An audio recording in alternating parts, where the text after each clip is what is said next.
мэдээллийг бэлтгэн хүргэж байна. Тус сургууль нь 2009 оноос хойш спортын төв орнд үйл ажиллагаа явуулж байгаа бөгөөд өдгөө тус сургуульд суралцж байгаа сурагчдын эрүүл аюулгүй орчинд суралцах эрх нь ноцтой зөрчигдөж байгаа асуудлыг бид энэ удаад хөндөж байна. Хүүхэд бүр эрүүл аюулгүй орчинд суралцах хэрэгтэй. Гэтэл нийслэлийн ерөнхий боловсролын спортын дунд сургуулийн сурагчид спортын зориулалтад барилгад хичээллээд 16 жилийн нүрийг үзжээ. Агааржуулалт мөн ариун цэврийн өрөөний хүрэлцээ хангалтгүй зэрэг асуудлууд энд байнга үүсэж байна. Энэ бол зүгээр нэг төр зүрийн байр биш. Харин боловсролын байгууллагын нэр дор тогтмол үйл ажиллагаа явуулж буй орчин. Сурагчдын эрүүл мэнд боловсролын тэгш хүртээмжийг хангах ёстой төрийн үүрэг инхүү алдагдаж, хүүхдийн эрх зөрчигдөж байхад сургуулийн удирдлагууд арьсаа хамгаалж суун. Ер нь сургуулийг энэ хизээнээс эхэлж үйл ажиллагаа явуулсан бол мэдээлэлэн дээр биш багшаа. Зүгээр би нэг яриалцгаа ингээд та нарын энэ юу гэж мэддэгдэл гэж ойлгоод байгаа байхгүй. Манайх өөрөө мэдээгүй байхад та нар ингээ мэдчихэд бид нар руу хандаад байгаа юм жоохон таатай биш байгаа байхгүй тийм байгаа. Би тиймэр спортын улсын хороонд гэдэг юм уу түрээс өгдөг юм болов ямар одоо энэ гэрээш контрактын дагуу энд үйл ажиллагаа явуулдаг юм бол гэдэг дээр та мэдээлэл өгөөч. Тэр энэ манай захирлаа өөрөө мэдчихэж байгаа. Захирлаас албан ёсных нь яг хариуцж байгаа хүнээс нас авах нь шүү тий. Тэгэхээр би бол тэр дээр нь тайлбар хиймээргүй. Бид одоо сургууль хэдэн хүүхэдтэй үйл ажиллагаа явуулдаг юм бол багшаа мэдээлэл өгөөч. Сурагчдынхаа тоо хичнээн хүүхэд хэдээс хэддгээр ангийн хэдэн хүүхэд суралцдаг юм бол гэдэг дээр мэдээлэл өгөөч та. Бинтамын спортын дунд сургууль те. Энийг бол одоо юу гэдгийг үгүйсгэж байгаа ч юм уу, юу яаж байгаа юм бол мэдээж байхгүй.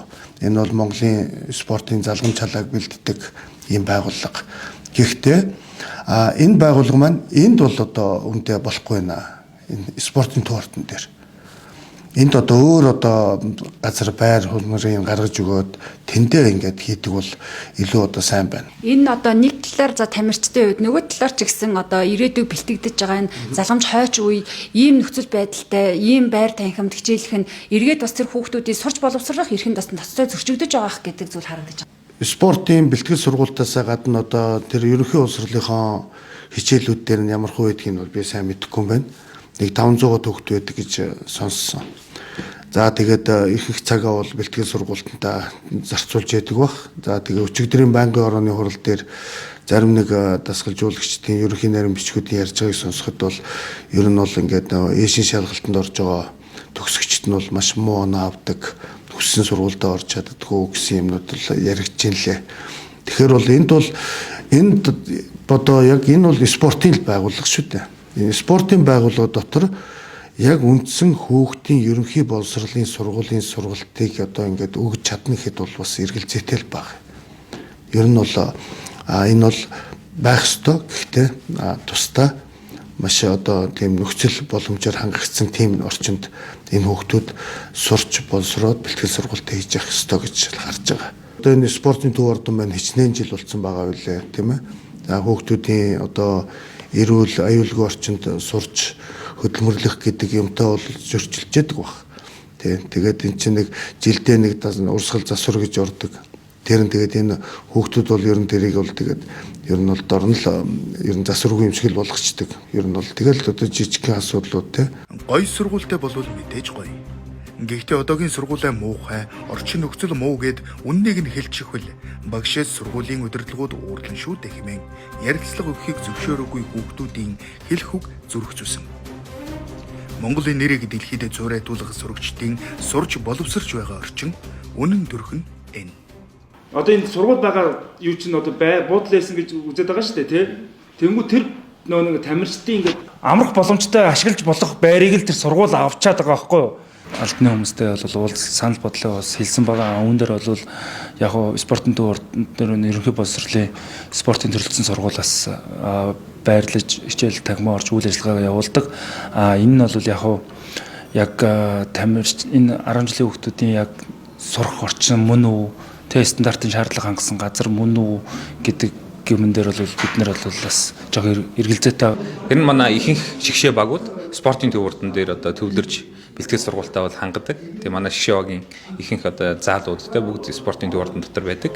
Тэгээд одоо чөлөөтөхийн холбооны хувьд ч гэсэн мөн спортын төв ордны 2 давхарт үйл ажиллагаагаа явуулж ирсэн. Тэгээд энэ заалтанд бол мэдээж спортын дунд сургуулийн хүүхдүүд бас цагаа аваад манай заалыг бас хамтдаа хэрэгэлдэг. Яг ариун цэвэр талаас олон хүүхдүүд 1-0-ыг одоо Шгшээвагийн тамирчтайгаа нийлээд олуулаа хэдэн зуугуулаа хэрэглэхээр бас ариун цэврийн талаас чанар одоо юу гэдэг нөгөө стандарт шаардлагын асуудлуудаас үүсдэгэ гэдэг. Ер нь өмнө энэ асуудлыг хөндөж байсан болов энэ асуудлыг хөндөж байсан бол ер нь ямар хариултыг өгж байсан бол?